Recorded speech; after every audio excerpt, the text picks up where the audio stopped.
Shalom. Kita melanjutkan lagi membaca Alkitab. Sekarang kita sudah sampai di Kejadian 25. Keturunan Abraham dari Ketura. Abraham mengambil pula seorang istri namanya Ketura. Perempuan itu melahirkan baginya Zimran, Yoksan, Medan, Midian, Isibak, dan Suah. Yoksan memperanakan Sheba dan Dedan. Keturunan Dedan ialah orang Asyur, orang Letus, dan orang Leum. Anak-anak Midian ialah Eva, Efer, Henok, Abida, dan Eldaa. Itulah semuanya keturunan Ketura. Abraham memberikan segala harta miliknya kepada Ishak. Tetapi kepada anak-anaknya yang diperolehnya dari gundik-gundiknya, ia memberikan pemberian. Kemudian ia menyuruh mereka masih pada waktu ia hidup meninggalkan Ishak anaknya dan pergi ke sebelah timur ke tanah timur. Abraham meninggal dan dikuburkan. Abraham mencapai umur 175 tahun, lalu ia meninggal. Ia mati pada waktu telah putih rambutnya, tua dan suntuk umur, maka ia dikumpulkan kepada kaum leluhurnya. Dan anak-anaknya, Ishak dan Ismail, menguburkan dia dalam gua Makpelah di padang Efron bin Zohar, orang Het itu, pada yang letaknya di sebelah timur Mamre, yang telah dibeli Abraham dari Bani Het. Di sanalah terkubur Abraham dan Sarah istrinya. Setelah Abraham mati, Allah memberkati Ishak, anaknya itu, dan Ishak diam dekat sumur Lahairoi. Keturunan Ismail. Inilah keturunan Ismail, anak Abraham yang telah dilahirkan baginya oleh Hagar, perempuan Mesir, hamba Sarah itu. Inilah nama anak-anak Ismail, disebutkan menurut urutan lahirnya. Nebayot, anak sulung Ismail, selanjutnya Kedar, Abbeel, Mibsam, Misima, Duma, Masa, Hadad, Tema, Yetur, Nafis, dan Ketma. Itulah anak-anak Ismail, dan itulah nama-nama mereka menurut kampung mereka dan menurut perkemahan mereka.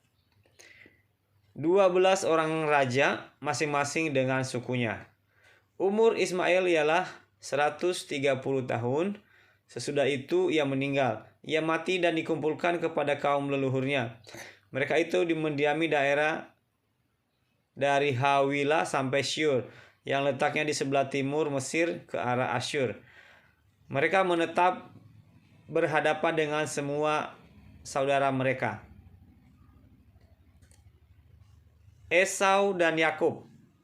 Inilah riwayat keturunan Ishak, anak Abraham.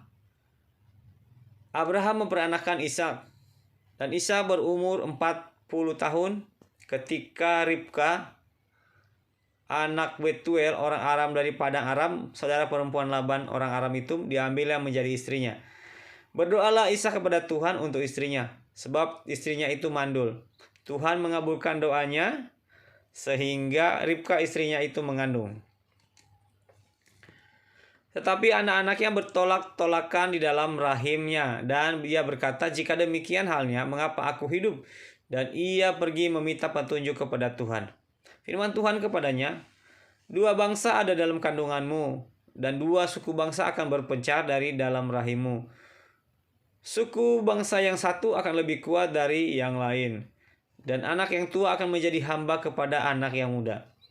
Setelah genap harinya untuk bersalin, memang anak kembar yang di dalam kandungannya. Setelah genap hari untuk bersalin, memang anak kembar yang di dalam kandungannya. Keluarlah yang pertama, warnanya merah, seluruh tubuhnya seperti jubah berbulu. Sebab itu ia dinamai Esau.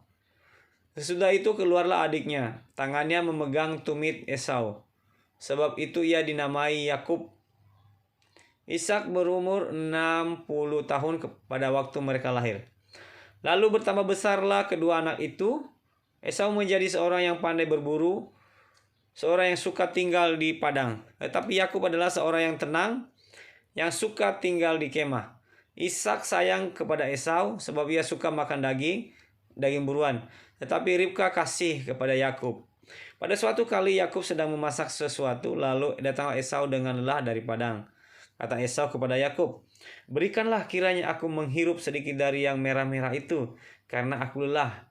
Itulah sebabnya namanya disebutkan Edom. Tetapi kata Yakub, "Jualah dahulu kepadaku hak kesulunganmu." Sahut Esau, "Sebentar lagi aku akan mati, apakah gunanya bagiku hak kesulungan itu?" Kata Yakub, "Bersumpahlah dahulu kepadaku." Maka bersumpahlah ia kepada Yakub, dan dijualnyalah hak kesulungannya kepadanya. Lalu Yakub memberikan roti dan masakan kacang merah itu kepada Esau. Ia makan dan minum, lalu berdiri dan pergi. Demikianlah Esau memandang ringan hak kesulungan itu.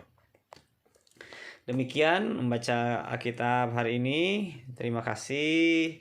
Tuhan Yesus memberkati. Shalom.